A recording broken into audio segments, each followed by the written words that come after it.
Next step में हमें इन तीनों एंगल्स को कट करना है, जैसा कि इस फिगर में हमें दिया गया है। तो यहाँ पर मैं इन तीनों एंगल्स को कट कर लूँगा। ये हो जाएगा हमारा एंगल ए, ये हो जाएगा हमारा एंगल बी, और ये हो जाएगा हमारा एंगल सी। स्टेप 2 के अंदर हमें इन तीनों ट्रायंगल्स को इस तरीके से अरेंज करना है। तो यहाँ पर अरेंज करने के बाद हमें यहाँ पर दिखेगा कि एक स्ट्रेट एंगल फॉर्म हो रहा है। इसके अलावा आपको एक्सरसाइज 6.3 का इंट्रोडक्शन और क्वेश्चन नंबर 1 to 2 का सोल्यूशन इस वन शॉट के लेक्चर में मिल जाएगा। तो चलिए शुरू करते हैं। हेलो गाइस, इस वीडियो में हम देखेंगे एक्सरसाइज 6.3 का इंट्रोडक्शन।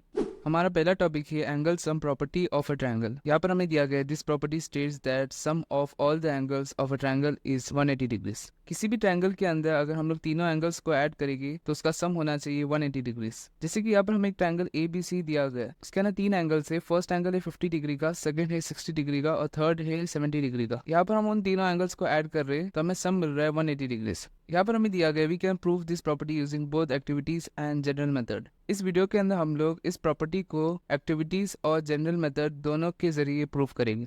तो चलिए सबसे पहले एक्टिविटीज परफॉर्म करके इस प्रॉपर्टी को प्रूव करते हैं। तो चलिए एक्टिविटी 1 देख लेते हैं। एक्टिविटी 1 का फर्स्ट स्टेप है take a paper and cut it into a triangle. हमें एक पेपर लेना है और उसे कट करना है एक ट्रायंगल में। तो यहाँ पर मैंने एक पेपर ले लिया है, उसे मैं कट कर दूंगा ट्रायंगल में। तो यहाँ पर मैंने पेपर के जरिए एक ट्रायंगल बना दिया है। चलिए स्टेप 2 देखते हैं। स्टेप 2 के अंदर हम लोग को ट्रायंगल के अंदर तीनों एंगल्स को नेम करना है। तो मैं इन तीनों एंगल्स को नेम कर दूंगा ए, बी और सी। नेक्स्ट स्टेप में हमें इन तीनों एंगल्स को कट करना है, जैसा कि इस फिगर में हमें दिया गया है। तो यहाँ पर मैं इन तीनों एंगल्स को कट कर लूँगा। ये हो जाएगा हमारा एंगल ए, ये हो जाएगा हमारा एंगल बी, और ये हो जाएगा हमारा एंगल सी। स्टेप 4 के अंदर हमें तीनों कॉर्नर्स को एक साथ लाना है।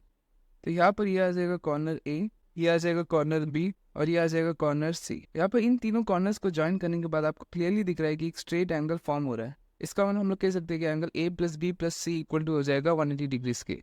तो यहाँ पर हमें दिया गया by joining all the three angles a straight angle is found. Straight angle measures 180 degrees, hence sum of all the angles of a triangle is 180 degree. तो यहाँ पर दिया गया है कि जब हम तीन एंगल्स को ज्वाइन किए तब हमारे पास एक स्ट्रेट एंगल फॉर्म हो रहा था। हमें पता है कि स्ट्रेट एंगल 180 डिग्रीज का होता है। तो इसका मतलब हमने प्रूफ कर दिया है कि angle A plus B plus C equal to हो जाएगा 180 डिग्रीज के। यानी किसी भी ट्रायंगल के अंदर हम लोग तीनों एंगल्स को ऐड करेंगे तो हमें सब मिलेगा 180 डिग्रीज।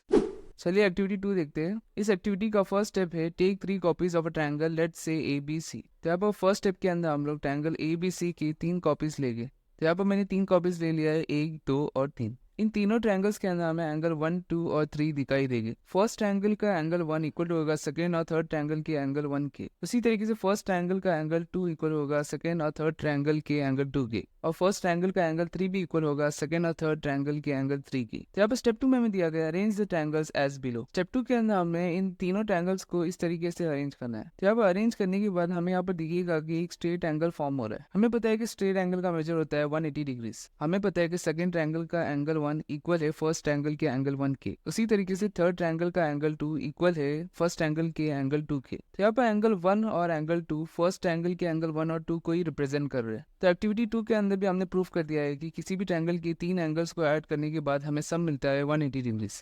चलिए एक्टिविटी 3 देखते हैं। इस एक्टिविटी का फर्स्ट स्टेप है take a paper and cut it into a triangle. हमें एक पेपर लेना है, उसको कट करना है एक ट्रायंगल में। तो चलिए एक पेपर लेते हैं। तो यहाँ पर मैंने एक पेपर ले लिया, मैं इस पेपर को कट कर दूंगा एक ट्रायंगल की शेप में। तो यहाँ पर मैंने इस पेपर को एक ट्रायंगल की शेप में कट कर दिया है। सेकंड स्टेप के अंदर हमें इस ट्रायंगल को नेम करना है। तो यहाँ पर मैं इस ट्रायंगल के कॉर्नर्स को नेम कर दूंगा ए, बी और सी। स्टेप 3 के अंदर हमें एक अल्टीट्यूड AM ड्रॉ करना है। अल्टीट्यूड वो लाइन सेगमेंट होता है जो बेस के ऑपोजिट वाले कॉर्नर्स से निकलकर बेस को परपेंडिकुलरली इंटरसेक्ट करता है। तो इस ट्रायंगल के अंदर भी मैं एक अल्टीट्यूड ड्रॉ कर दूंगा। तो यहाँ पर मैं इस पॉइंट को नेम करूंगा M। तो यहाँ पर हमारे पास इस ट्रायंगल के अंदर अल्टीट्यूड भी आ चुका है। नेक्स्ट स्टेप के अंदर हमें तीनों कॉर्नर्स A, B और C को M पॉइंट में लाकर इंटरसेक्ट करना है, जैसा कि यहाँ पर हमें इस डायग्राम में दिया गया है। तो यहाँ पर ये M पॉइंट, तो हमें तीनों कॉर्नर्स को इस तरीके से फोल्ड करना है ताकि वो M पॉइंट में आके इंटरसेक्ट हो। यहाँ पर मैंने इस डायग्राम के अंदर एंगल्स नहीं ड्रॉ किया था, तो इसलिए यहाँ पर मैं सभी कॉर्नर्स में एक एक एंगल ड्रॉ कर दूंगा, और यहाँ पर इस पेपर के अंदर भी मैं एक एंगल ड्रॉ कर दूंगा सभी कॉर्नर्स पे। यहाँ पर मैंने पेपर के उल्टी तरफ भी एंगल्स ड्रॉ करके रख दी है। जैसे कि सामने की साइड में यहाँ पर एंगल ए, उसी तरीके से पीछे वाले साइड में भी एंगल ए आ जाएगा, और यहाँ पर एंगल बी भी पीछे की तरफ आ जाएगा, और एंगल सी भी पीछे की तरफ आ जाएगा। तो अब हम तीनों कॉर्नर्स को फोल्ड करके पॉइंट एम तक लेके आ जाएंगे। तो यहाँ पर मैं 3 कॉर्नर्स को फोल्ड कर दूंगा। सबसे पहले कॉर्नर ए को कर देगी, फिर आ जाएगा कॉर्नर बी, फिर आ जाएगा कॉर्नर सी। तो यहाँ पर आपको 3 एंगल्स दिखाई दे रहे हैं, एंगल ए, बी और सी। और अगर हम इन तीनों एंगल्स को मिला दें तो यहाँ पर एक स्ट्रेट एंगल भी फॉर्म हो रहा है। इसका मतलब हमने प्रूफ कर दिया है कि ये ट्रायंगल के अंदर 3 एंगल को ऐड करने के बाद हमें सब मिलता है 180 डिग्री। चलिए एक्टिविटी 4 देखते हैं। इस एक्टिविटी में हमें 3 स्टेप दिए गए। फर्स्ट स्टेप के अंदर हमें दिया गया ड्रॉ ट्रायंगल लेट्स से XYZ। यहाँ पर हम एक ट्रायंगल XYZ ड्रॉ करेंगे। तो चलिए स्टेप 1 पहले परफॉर्म कर देते हैं। यहाँ पर मैं एक ट्रायंगल XYZ ड्रॉ कर दूंगा। तो यहाँ पर मैं इस ट्रायंगल को नेम कर दूंगा X, Y और Z। यहाँ पर इस ट्रायंगल की 3 एंगल्स आ जाएगी। ये हो जाएगा फर्स्ट एंगल, ये हो जाएगा सेकेंड एंगल और ये हो जाएगा थर्ड एंगल। यहाँ पर स्टेप 2 के अंदर हमें मैनुअली सभी एंगल्स को मेजर करना है, यानी यहाँ पर हम प्रोटेक्टर का यूज करके सभी एंगल्स को मेजर करेंगे। यहाँ पर सबसे पहले एंगल x की वैल्यू देख लेंगे। यहाँ पर x की वैल्यू आ रही है 90 डिग्री, तो इसलिए यहाँ पर मैं लिख दूंगा 90 डिग्री। इसी तरीके से एंगल y देख लेंगे। तो यहाँ पर हमें दिख रहा है कि एंगल y की वैल्यू आ रही है 50 डिग्री, तो इसे मैं यहाँ पर लिख दूंगा 50 डिग्री। चलिए लास्ट एंगल की भी वैल्यू देख लेंगे। तो यहाँ पर हमें दिख रहा है कि एंगल z की वैल्यू आ रही है 40 डिग्री, तो यहाँ पर मैं लिख दूंगा 40 डिग्री। तो यहाँ पर हमें एंगल x की वैल्यू मिली है 90 डिग्री, एंगल y की वैल्यू मिली है 50 डिग्री और एंगल z की वैल्यू मिली है 40 डिग्री। तो यहाँ पर मैं सभी एंगल की वैल्यूज लिख दूंगा। तो नेक्स्ट स्टेप के अंदर हमें इन तीनों एंगल्स को ऐड करना है। तो यहाँ पर मैं तीनों एंगल्स को ऐड कर दूंगा 90 + 50 + 40। तो इन तीनों एंगल्स को ऐड करने के बाद हमें सम मिल रहा है 180 डिग्री। तो यहाँ पर हमें क्लियरली दिख रहा है कि तीनों एंगल्स को ऐड करने के बाद हमें सम मिल रहा है 180 डिग्री। इसका मतलब हमने एक्टिविटी 4 के जरिए भी प्रूफ कर दिया है कि किसी भी ट्रायंगल के अंदर तीनों एंगल्स को ऐड करने के बाद हमें सम मिलता है 180 डिग्री। लास्ट में हम जनरल मेथड का यूज़ करके प्रूव करेंगे कि किसी भी एंगल के अंदर तीनों एंगल को ऐड करने के बाद हमें सम मिलता है 180 डिग्री। यानी हम यहाँ पर angle sum property of triangle को प्रूव करेंगे। तो यहाँ पर हमें प्रूव करना है कि sum of all the 3 angles of a triangle is 180 degree. यानी किसी भी ट्रायंगल के अंदर तीनों एंगल्स को ऐड करने के बाद हमें सम मिलता है 180 डिग्री। तो यहाँ पर कंस्ट्रक्शन देख लेंगे। हमें ट्रायंगल ABC ड्रॉ करना है। उस ट्रायंगल के अंदर 3 एंगल्स को नेम करना है, एंगल 1, 2 और 3। उसके बाद यहाँ पर हमने BC साइड को एक्सटेंड किया है और एक एक्सटीरियर एंगल 4 ड्रॉ कर दिया। इस फिगर में हमें गिवन है एंगल 1, 2 और 3 are angles of triangle ABC, यानी एंगल 1, 2 और 3 ABC के एंगल्स है और एक एक्सटीरियर एंगल 4 हमें यहाँ पर दिया गया। तो चलिए इस प्रॉपर्टी को प्रूफ करते हैं। हमें पता है कि एक्सटीरियर एंगल प्रॉपर्टी के मुताबिक एक्सटीरियर एंगल इक्वल टू होता है सम ऑफ इंटीरियर अपोजिट एंगल्स के, यानी इस डायग्राम के अंदर एंगल 4 इक्वल टू हो जाएगा एंगल 1 + एंगल 2 के। तो यहाँ पर हमारे पास फर्स्ट इक्वेशन आ जाएगा एंगल 1 + 2 इक्वल टू एंगल 4 और इस इक्वेशन को हम लोग मान लेंगे इक्वेशन 1। नेक्स्ट स्टेप के अंदर हमें एंगल 3 को दोनों साइड्स में ऐड करना है। तो यहाँ पर लेफ्ट हैंड साइड और राइट हैंड साइड दोनों में मैं एंगल 3 को ऐड कर दूंगा। तो यहाँ पर हमारे पास आ जाएगा एंगल 1 + 2 + 3 इक्वल टू एंगल 4 + 3। यहाँ पर इस डायग्राम के अंदर हम लोग देखेंगे तो एंगल 3 और 4 एडजेसेंट एंगल्स है। एडजेसेंट एंगल्स वो एंगल्स होते हैं जो कि कॉमन साइड शेयर करते हैं, और अगर किसी भी दो एडजेसेंट एंगल्स के नॉन कॉमन साइड एक स्ट्रेट लाइन फॉर्म कर रहे हैं तो उस स्ट्रक्चर को हम लोग कह सकते हैं लीनियर पेयर। लीनियर पेयर के अंदर दो एंगल्स को ऐड करने के बाद हमें सम मिलता है 180 डिग्री। तो हम कह सकते हैं कि एंगल 4 + 3 इक्वल टू 180 डिग्री और इसका रीजन आ जाएगा लीनियर पेयर। नेक्स्ट स्टेप के अंदर हम इक्वेशन 3 को अप्लाई करेंगे इक्वेशन 2 के अंदर। इक्वेशन 2 के अंदर हमें एंगल 4 + 3 दिया गया है, इसको सब्स्टिट्यूट करके हम लोग लिख देंगे 180 डिग्री। तो यहाँ पर हमारे पास आ जाएगा एंगल 1 + 2 + 3 इक्वल टू 180 डिग्री। इसका मतलब हमने प्रूफ कर दिया है कि किसी भी ट्रायंगल के अंदर अगर हम 3 एंगल्स को ऐड करेंगे तो हमें सम मिलेगा 180 डिग्री। इसी के साथ हमारा एक्सरसाइज 6.3 का इंट्रोडक्शन खलास हो चुका है। इस वीडियो में हम देखेंगे एक्सरसाइज 6.3 का क्वेश्चन नंबर 1। इस क्वेश्चन के अंदर हमें दिया गया find the value of the unknown x in the following diagrams. इस क्वेश्चन के अंदर हमें 6 पार्ट्स दिए गए, हर पार्ट के अंदर हमें एक ट्रायंगल दिया गया है। उस ट्रायंगल के अंदर हमें अननोन एंगल x की वैल्यू फाइंड आउट करनी है। इस क्वेश्चन के अंदर हम angle sum property of triangle का यूज करने वाले हैं। ये प्रॉपर्टी कहता है कि अगर हम किसी भी ट्रायंगल के अंदर तीनों एंगल्स को ऐड करेंगे तो हमें सम मिलेगा 180 डिग्री। तो चलिए पार्ट ए देखते हैं। इस ट्रायंगल के अंदर फर्स्ट एंगल की वैल्यू अननोन है जो कि है x, सेकेंड एंगल की वैल्यू है 50 डिग्री और थर्ड एंगल की वैल्यू है 60 डिग्री। हमें पता है कि किसी भी ट्रायंगल के अंदर तीनों एंगल्स को ऐड करने के बाद हमें सम मिलता है 180 डिग्री। तो यहाँ पर फर्स्ट पार्ट के अंदर x + 50 + 60 इक्वल टू हो जाएगा 180 डिग्री के। तो चलिए इसे सॉल्व कर देंगे। यहाँ पर 50 + 60 इक्वल टू हो जाएगा 110 के, तो x + 110 इक्वल टू हो जाएगा 180 के। x इक्वल टू हो जाएगा 180 - 110 के। हमें एक्स की वैल्यू मिल जाएगी 70 डिग्रीज। तो यहाँ पर फर्स्ट पार्ट के अंदर हमें एक्स की वैल्यू मिल गई है 70 डिग्रीज। चलिए सेकंड पार्ट देखते हैं। यहाँ पर हमें ट्रायंगल पी क्यू आर दिया गया है। उस ट्रायंगल के अंदर हमें एक एंगल की वैल्यू दी गई है 30 डिग्रीज, दूसरे एंगल की वैल्यू हमें एक्स दी गई है जो कि अननोन है, और तीसरे एंगल की वैल्यू यहाँ पर हमें 90 डिग्रीज दी गई है। ये साइन डिनोट करता है 90 डिग्रीज को, तो इसलिए यहाँ पर मैं लिख दूंगा 90 डिग्रीज। तो यहाँ पर भी हम तीन एंगल्स को ऐड करेंगे तो हमें सब मिलेगा 180 डिग्रीज। तो इसलिए सेकंड पार्ट में यहाँ पर मैं लिख दूंगा x plus 30 plus 90 equal to 180 degrees. तो यहाँ पर x प्लस 120 इक्वल टू हो जाएगा 180 के, x इक्वल टू हो जाएगा 180 माइनस 120 के, तो हमें x इक्वल टू मिल जाएगा 60 डिग्रीज। तो यहाँ पर सेकंड पार्ट के अंदर हमें x की वैल्यू मिल गई है 60 डिग्रीज। थर्ड पार्ट बिल्कुल पार्ट 1 और पार्ट 2 की तरह ही है, इसका आंसर आप कमेंट सेक्शन में जरूर लिखना। तो यहाँ पर थर्ड पार्ट आपके लिए होमवर्क है। चलिए पार्ट 4 देखते हैं। यहाँ पर दो एंगल्स की वैल्यू हमें x दी गई है और एक एंगल की वैल्यू हमें 50 डिग्रीज दी गई है। तो यहाँ पर भी अगर हम तीनों एंगल्स को ऐड करेंगे तो हमें सब मिलेगा 180 डिग्रीज। तो यहाँ पर फोर्थ पार्ट के अंदर x प्लस 50 इक्वल टू हो जाएगा 180 डिग्रीज के। तो यहाँ पर 2x प्लस 50 इक्वल टू हो जाएगा 180 के, 2x इक्वल टू हो जाएगा 180 माइनस 50 के, 2x इक्वल टू हमें मिल जाएगा 130 के। यहाँ पर x इक्वल टू हो जाएगा 130 डिवाइडेड बाई 2, 2 + 2 हो जाएगा, 265 हो जाएगा 130। तो हमें x इक्वल टू मिल जाएगा 65 डिग्रीज। तो फोर्थ पार्ट के अंदर हमें x की वैल्यू मिल गई है 65 डिग्रीज। चलिए फिफ्थ पार्ट देखते हैं। यहाँ पर हमें तीनों एंगल्स की वैल्यू x दी गई है, तो यहाँ पर भी तीनों एंगल्स को ऐड करने के बाद हमें सब मिलेगा 180 डिग्रीज। तो यहाँ पर फिफ्थ पार्ट के अंदर x प्लस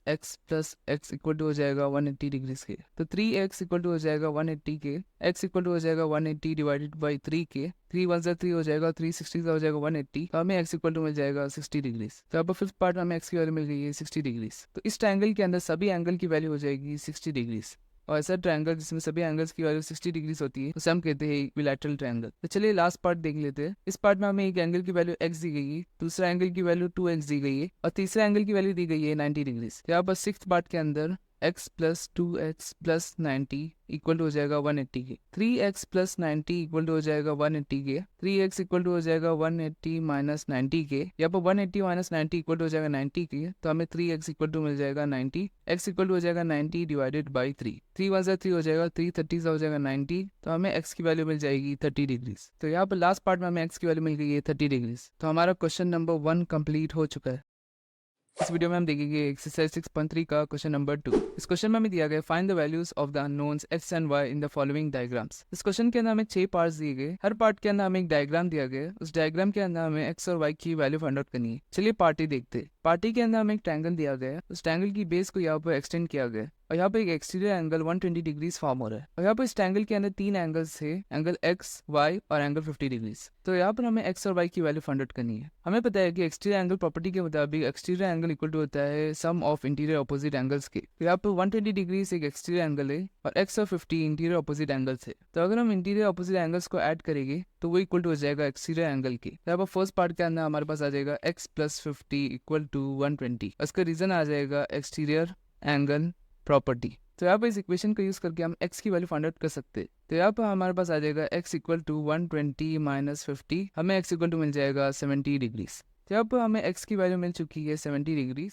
तो इस ट्रायंगल के अंदर हमें दो एंगल्स की वैल्यू पता है 50 डिग्रीज और 70 डिग्रीज। किसी भी ट्रायंगल के अंदर अगर हमें दो एंगल्स की वैल्यू पता है तो थर्ड एंगल की वैल्यू फाइंड आउट करने के लिए हम एंगल सम प्रॉपर्टी का यूज कर सकते हैं। एंगल सम प्रॉपर्टी कहता है कि अगर हम किसी भी ट्रायंगल के अंदर तीनों एंगल्स को ऐड करेंगे तो हमें सम मिलेगा 180 डिग्रीज। तो यहाँ पर आ जाएगा y plus 50 plus 70 equal to 180, इसका रीजन आ जाएगा एंगल सम प्रॉपर्टी। तो यहाँ पर आ जाएगा y plus 120 equal to 180, y equal to हो जाएगा 180 माइनस 120 के, तो हमें y की वैल्यू मिल जाएगी 60 डिग्रीज। इस पार्ट के अंदर हमने x और y की वैल्यू फाइंड आउट कर दी है। चलिए सेकंड पार्ट देखते हैं। इस पार्ट के अंदर हमें एक ट्रायंगल दिया गया है, उस ट्रायंगल की ये दो साइड्स को एक्सटेंड किया गया है, यहाँ पर एक एंगल फॉर्म हो रहा है, और इस ट्रायंगल के अंदर हमें तीन एंगल्स x, y और 50 डिग्री दिए गए, तो हमें x और y की वैल्यू फाइंड आउट करनी है। तो यहाँ पर दो लाइन सेगमेंट्स एक पॉइंट पे इंटरसेक्ट कर रहे हैं। जब दो लाइन सेगमेंट्स एक पॉइंट पे इंटरसेक्ट करते हैं तो वर्टिकली ऑपोजिट एंगल्स के पेयर्स फॉर्म होते हैं, तो ये एक वर्टिकली ऑपोजिट एंगल्स का पेयर हो जाएगा। उसी तरीके से ये दोनों एंगल्स एक वर्टिकली ऑपोजिट एंगल्स के पेयर हो जाएंगे, और वर्टिकली ऑपोजिट एंगल्स हमेशा एक दूसरे के इक्वल होते हैं। तो यहाँ पर y इक्वल टू हो जाएगा 80 डिग्रीज के। तो सेकंड पार्ट के अंदर हमारे पास आ जाएगा y इक्वल टू 80 डिग्रीज, और इसका रीजन आ जाएगा वर्टिकली ऑपोजिट एंगल्स। तो हमें y की वैल्यू मिल चुकी है 80 डिग्रीज। तो इस ट्रायंगल के अंदर हमें दो एंगल्स की वैल्यू पता है और एक एंगल की वैल्यू अननोन है, तो यहाँ पर भी हम एंगल सम प्रॉपर्टी का यूज कर सकते हैं। तो यहाँ पर हमारे पास आ जाएगा x plus 50 plus 80 equal to 180 degrees. उसका रीजन आ जाएगा एंगल सम प्रॉपर्टी। तो यहाँ पर x प्लस 120 इक्वल टू हो जाएगा 180 के, x इक्वल टू हो जाएगा 180 माइनस 120 के, हमें x की वैल्यू मिल जाएगी 60 डिग्रीज। तो इस पार्ट के अंदर भी हमें x और y की वैल्यू मिल चुकी है। चलिए नेक्स्ट पार्ट देखते हैं। इस पार्ट में हमें एक ट्रायंगल दिया गया है, उस ट्रायंगल की ये साइड को एक्सटेंड किया गया है और यहाँ पर एक एक्सटीरियर एंगल x फॉर्म हो रहा है और यहाँ पर हमें x और y की वैल्यू फाइंड आउट करनी है। हमें पता है कि एक्सटीरियर एंगल प्रॉपर्टी के मुताबिक एक्सटीरियर एंगल इक्वल टू होता है सम ऑफ इंटीरियर ऑपोजिट एंगल्स के। तो यहाँ पर थर्ड पार्ट के अंदर x इक्वल टू हो जाएगा 50 प्लस 60 में, उसका रीजन आ जाएगा एक्सटीरियर एंगल प्रॉपर्टी। यहाँ पर हमें x की वैल्यू मिल जाएगी 110 डिग्रीज। यहाँ पर एंगल y की वैल्यू हम दो तरीके से फाइंड कर सकते हैं। पहला तरीका हम एंगल सम प्रॉपर्टी का यूज करके फाइंड कर सकते हैं। एंगल सम प्रॉपर्टी कहता है कि अगर हम तीन एंगल्स को ऐड करेंगे तो हमें सम मिलेगा 180 डिग्रीज। और दूसरा मेथड है लीनियर पेयर। हमें x की वैल्यू पता है जो कि है 110 डिग्रीज, तो यहाँ पर 110 प्लस y इक्वल टू हो जाएगा 180 डिग्रीज के, उसका रीजन लीनियर पेयर आ जाएगा। तो चलिए लीनियर पेयर का यूज करके एंगल y की वैल्यू फाइंड आउट कर देते हैं। यहाँ पर x की वैल्यू है 110 डिग्रीज, तो 110 प्लस y इक्वल टू हो जाएगा 180 डिग्रीज के, उसका रीजन आ जाएगा लीनियर पेयर। हमें y की वैल्यू मिल जाएगी 180 माइनस 110 डिग्रीज, तो y की वैल्यू आ जाएगी 70 डिग्रीज। तो यहाँ पर हमें x और y दोनों की वैल्यू मिल चुकी है। यहाँ पर फोर्थ पार्ट बिल्कुल पार्ट 2 की तरह ही है, इसका आंसर आप कमेंट सेक्शन में जरूर लिखना। तो यहाँ पर फोर्थ पार्ट आपके लिए होमवर्क है। चलिए फिफ्थ पार्ट देखते हैं। फिफ्थ पार्ट में यहाँ पर हमें एक ट्रायंगल दिया गया है, उस ट्रायंगल की ये दो साइड्स को एक्सटेंड किया गया है। इस ट्रायंगल के अंदर हमें दो एंगल की वैल्यू एंगल x दी गई है और एक एंगल की वैल्यू y दी गई है। हमें पता है कि ये दोनों एंगल्स वर्टिकली ऑपोजिट एंगल्स है, तो इसलिए यहाँ पर फिफ्थ पार्ट में एंगल y की वैल्यू आ जाएगी 90 डिग्रीज, इसका रीजन आ जाएगा वर्टिकली ऑपोजिट एंगल। यहाँ पे मैं लिख दूंगा y equal to 90 degrees. Next यहाँ पर हम एंगल सम प्रॉपर्टी अप्लाई करेंगे इस ट्रायंगल के अंदर, तो हमें मिल जाएगा x plus 90 equal to 180 degrees. तो यहाँ पर रीजन आ जाएगा एंगल सम प्रॉपर्टी। तो यहाँ पर हमें 2x प्लस 90 इक्वल टू मिल जाएगा 180 डिग्रीज के, 2x इक्वल टू हो जाएगा 180 माइनस 90 के, 2x इक्वल टू हमें मिल जाएगा 90, x इक्वल टू हो जाएगा 90 डिवाइडेड बाई 2, 2 1 से 2 हो जाएगा 2, 45 हो जाएगा 90, तो हमें x की वैल्यू मिल जाएगी 45 डिग्रीज। तो यहाँ पर फिफ्थ पार्ट के अंदर भी हमें x और y की वैल्यू मिल चुकी है। चलिए लास्ट पार्ट देखते हैं। लास्ट पार्ट के अंदर हमें एक ट्रायंगल दिया गया है, उस ट्रायंगल की सभी साइड्स को यहाँ पर एक्सटेंड करके दिया गया है हमें, और यहाँ पर सभी साइड्स को एक्सटेंड करने के बाद अननोन एंगल्स x ही फॉर्म हो रहा है। इस ट्रायंगल के अंदर हमें एक एंगल दिया गया है एंगल y, तो हमें x और y की वैल्यू फाइंड आउट करनी है। यहाँ पर इस डायग्राम के अंदर ये एंगल हो जाएगा एंगल x, क्योंकि ये दोनों एंगल्स वर्टिकली ऑपोजिट एंगल्स है। इसी तरीके से ये एंगल भी हो जाएगा एंगल x, इसका भी रीजन आ जाएगा वर्टिकली ऑपोजिट एंगल्स, और यहाँ पर भी x और y वर्टिकली ऑपोजिट एंगल्स है। हमें पता है कि वर्टिकली ऑपोजिट एंगल्स इक्वल होते हैं, तो सिक्स पार्ट के अंदर x इक्वल टू हो जाएगा y के, उसका रीजन आ जाएगा वर्टिकली ऑपोजिट एंगल्स। तो एंगल y इक्वल टू हो जाएगा यहाँ पर x के, इसका मतलब इस ट्रायंगल के अंदर तीनों एंगल्स x हो जाएगा। यहाँ पर अगर हम एंगल सम प्रॉपर्टी अप्लाई करेंगे तो हमें मिल जाएगा x plus x equal to 180 degrees, और यहाँ पर हम अप्लाई कर रहे हैं एंगल सम प्रॉपर्टी। यहाँ पर 3x इक्वल टू हो जाएगा 180 डिग्रीज के, x इक्वल टू हमें मिल जाएगा 180 डिवाइडेड बाई 3, 3 1 3 हो जाएगा, 360 का हो जाएगा 180, तो हमें x की वैल्यू मिल जाएगी 60 डिग्रीज। हमें पता है कि x इक्वल टू है y के, तो यहाँ पर y की भी वैल्यू आ जाएगी 60 डिग्रीज। तो इस पार्ट के अंदर भी हमने x और y की वैल्यू फाइंड आउट कर दी, तो हमारा क्वेश्चन नंबर 2 कंप्लीट हो चुका है। इसी के साथ हमारा एक्सरसाइज 6.3 भी कंप्लीट हो चुका है।